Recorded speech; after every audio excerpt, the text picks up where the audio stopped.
اس وقت ہمارے درمیان جمعیت علماء کرناٹک کی صوبے کی معزز ہستیاں یہاں اسٹیج پر موجود ہیں.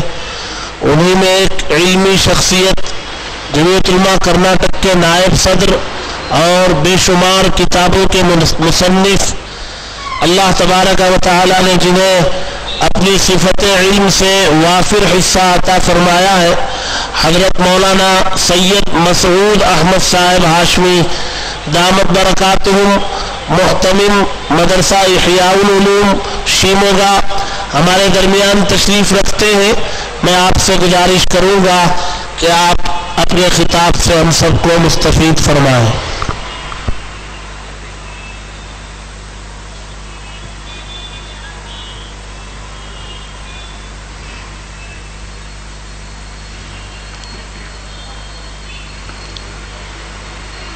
نحمده ونصلي على رسوله الكريم. أما بعد، فقد قال النبي صلى الله عليه وسلم: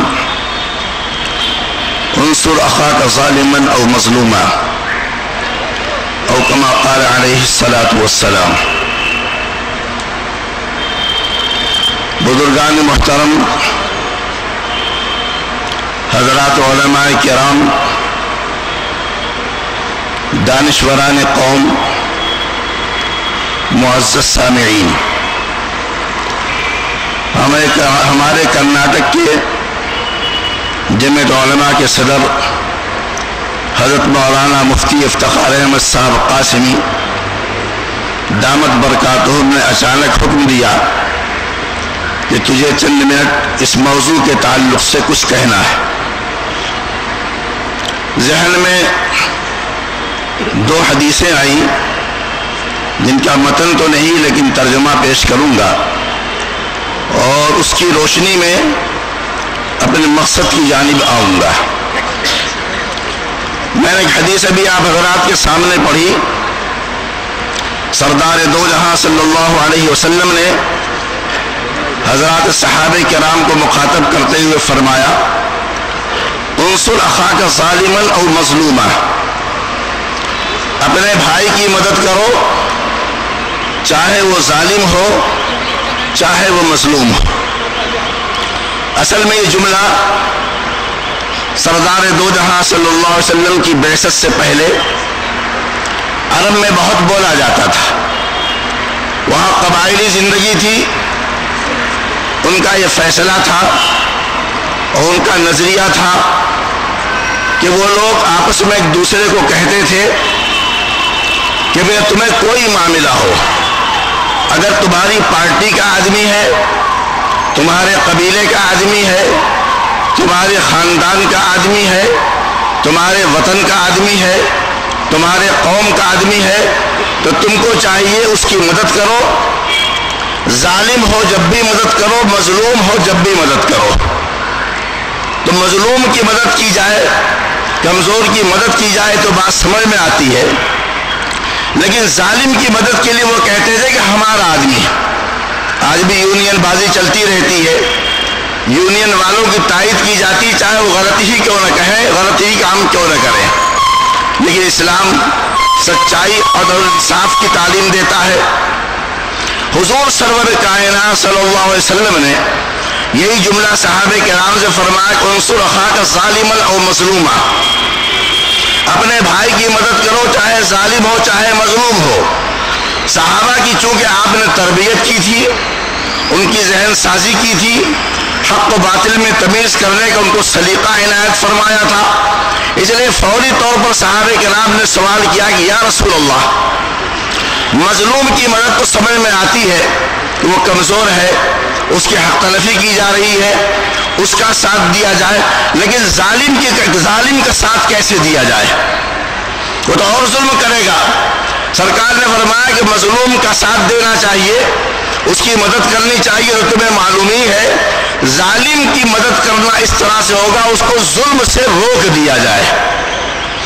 ظلم سے روکنا اس کی مدد کرنا ہے.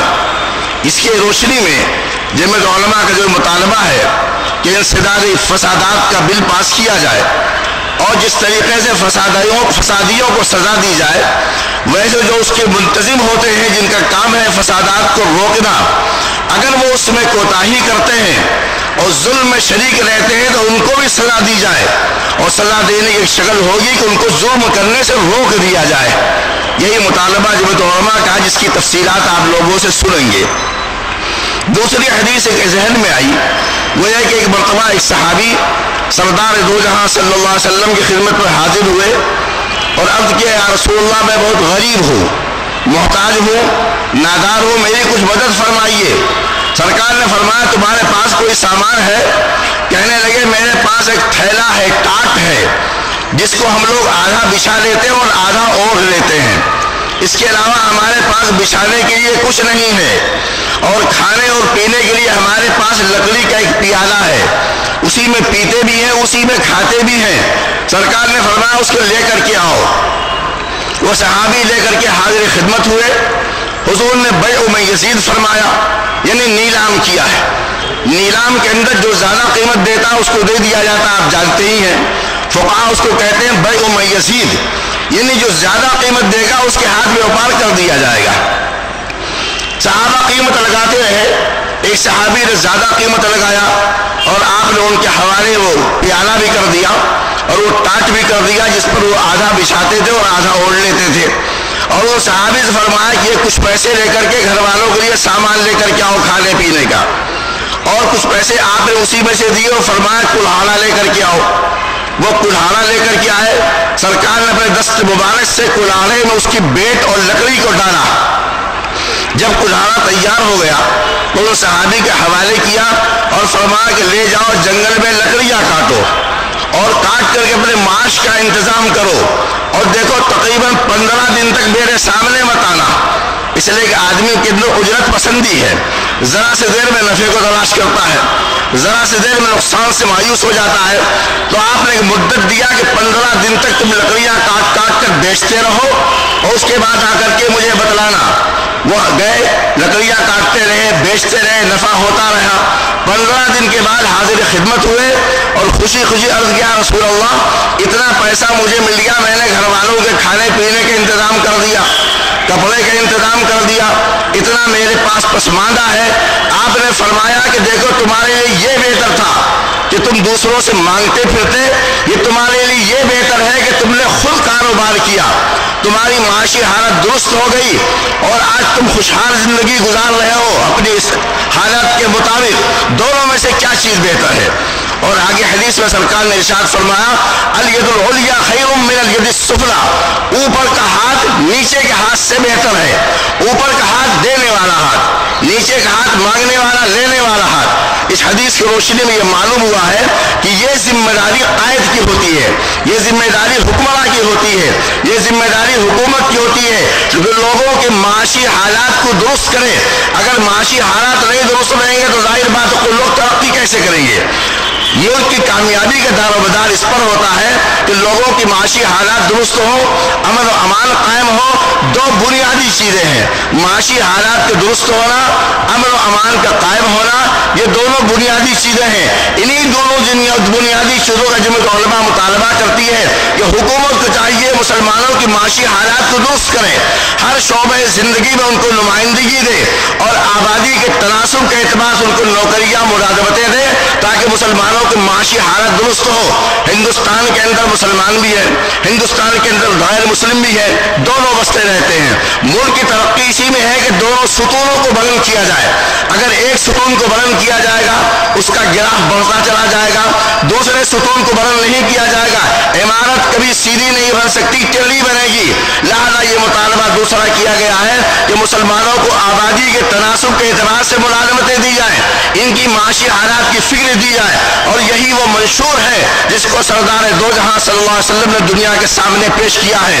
اسی طریقے سے ظالم کا ہاتھ پکڑنے والی بات جو پہلے آئی ہے وہ یہ کہ ظالم کو ظلم سے روک دیا جائے، جو بھی طریقہ مناسب اختیار کیا جا سکتا ہے۔ لہذا ان دونوں حدیثوں کی روشنی میں جمعیت علماء کے مطالبے کو دوبارہ دہراتا ہوں کہ حکومت آبادی کے